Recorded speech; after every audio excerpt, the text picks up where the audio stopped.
మిత్రులారా, ఇప్పుడు మన దేశం వైపు కన్నెత్తి చూసే దమ్ము ఎవడికి కూడా లేదు. ఒకప్పుడు మన మీద దాడులు జరిగితే గత ప్రభుత్వాలు చేతులు కట్టుకొని కూర్చుంటా ఉన్నాయి.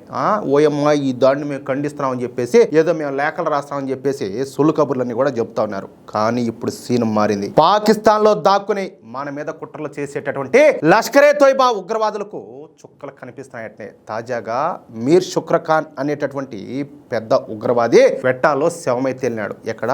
పాకిస్తాన్ లో. ఎవరు కొట్టినారో తెలియదు కానీ పని మాత్రం పర్ఫెక్ట్ గా పూర్తయిపోయింది. భారత్ జోలికి వస్తే పాకిస్తాన్ గడ్డ మీద కూడా ప్రాణాలతో ఉండలేరని చెప్పేసి ఈ దెబ్బతో ఈ లపాకి గాళ్లకు మరొకసారి అయితే స్పష్టంగా అర్థమైపోయింది. ఇదే కదా మనకు కావాల్సినటువంటి అసలైన మార్పు. మోడీ గారు వచ్చిన తర్వాత మన దేశం రేంజ్ ఎక్కడికో వెళ్ళిపోయింది. ముంబై దాడులు లాంటివి ప్లాన్ చేసే వాళ్ళకి ఇప్పుడు అసలు నిద్ర కూడా పట్టడం లేదు. ఎక్కడో పాకిస్తాన్ మూలల్లో దాక్కున్నా సరే గుర్తు తెలియనటువంటి రాకుమారులు వెతికి మరీ ఏర్పారేస్తారు. ఇదంతా చూస్తూ ఉంటే ప్రతి భారతీయుడికి గర్వంతో రక్తం అనేది ఉప్పొంగిపోతుంది అనమాట.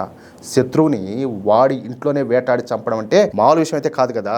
అది మన దేశానికే సాధ్యమైందనమాట. హిందూ ధర్మాన్ని, మన దేశాన్ని కాపాడుకోవడంలో మోడీ గారి నాయకత్వం ఒక సువర్ణ అధ్యాయం అనమాట.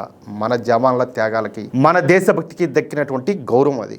ఇలాంటి ఉగ్రవాదులు ఎంతమంది చచ్చినా మనకు తక్కువే. మన దేశం క్షేమంగా ఉండాలా, మన ధర్మం వర్ధిల్లాలంటే ఈ లపాకి గాళ్లకు ఇలాంటి చావు దెబ్బలు అనేటివి పడతానే ఉండాలా. ఈ వార్త విన్నాక ప్రతి భారతీయుడు కూడా కాలర్ ఎగరేసి చెప్పొచ్చు, భారత్ మాతాకి జై అని.